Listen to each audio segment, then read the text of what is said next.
If you're thinking about buying luxury waterfront property in Northeast Florida, there's some things I want you to know. The smartest buyers are not just shopping for views, they're shopping for tax strategy. Because in Florida, the way you structure your purchase can impact your wealth for years, even decades. And if you don't understand homestead rules, portability, 1031 exchanges, and how our property taxes actually work along the shoreline, you could leave serious money on the table. So today I'm breaking down how sophisticated buyers use waterfront real estate not just for lifestyle, but for long-term wealth preservation. I'm going to keep it really simple. One of the biggest reasons buyers relocate to places like Jacksonville is because Florida has no state income tax. For high earners coming from states like New York or California, that alone can be a massive financial shift.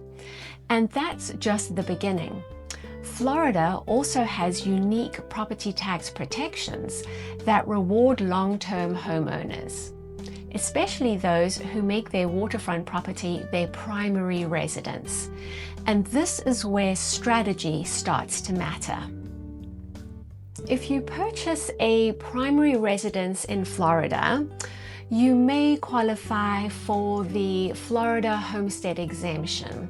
And here's the simple version.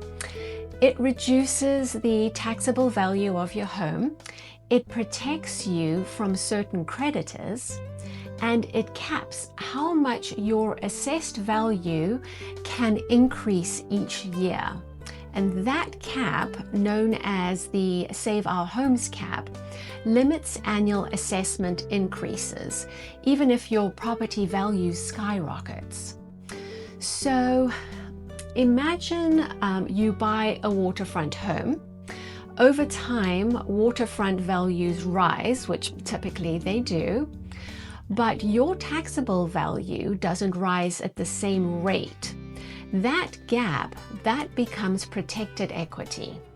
And here's something many move-up buyers don't realize.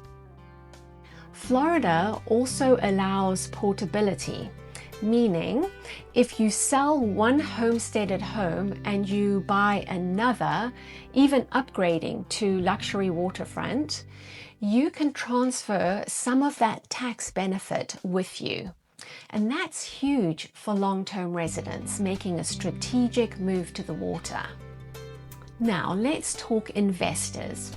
If you're selling an investment property, maybe a rental, maybe commercial, you may be able to defer capital gains taxes using what's called a 1031 exchange. Very simply, you sell one investment property and you reinvest into another qualifying property, and you defer capital gains tax. Some buyers use this to transition into high-end coastal properties.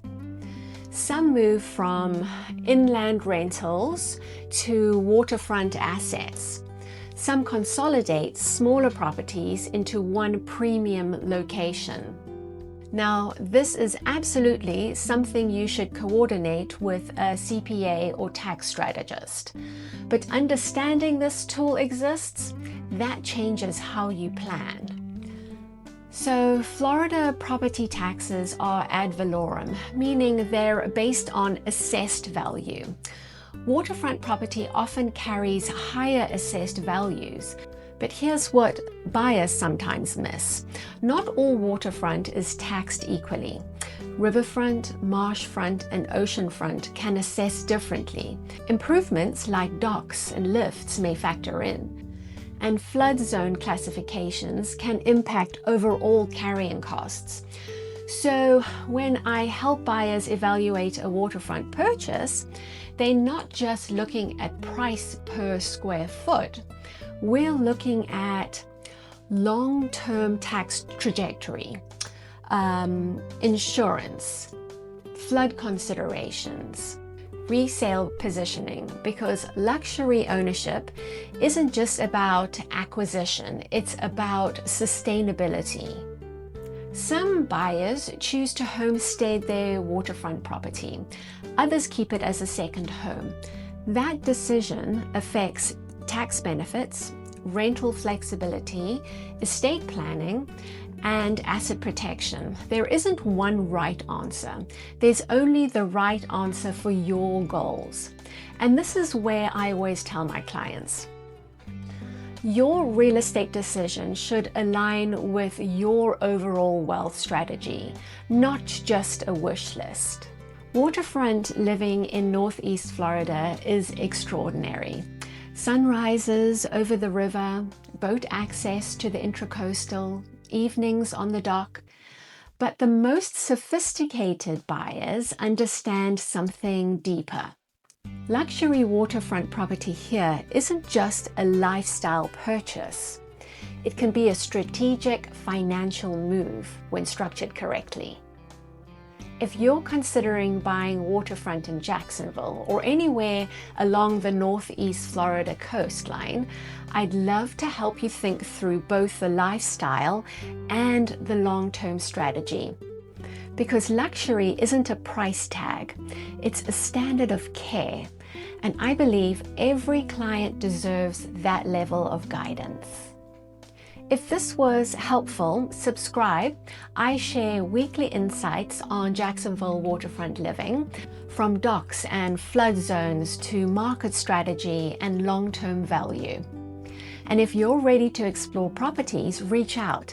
I'm here to help you find your next home wisely.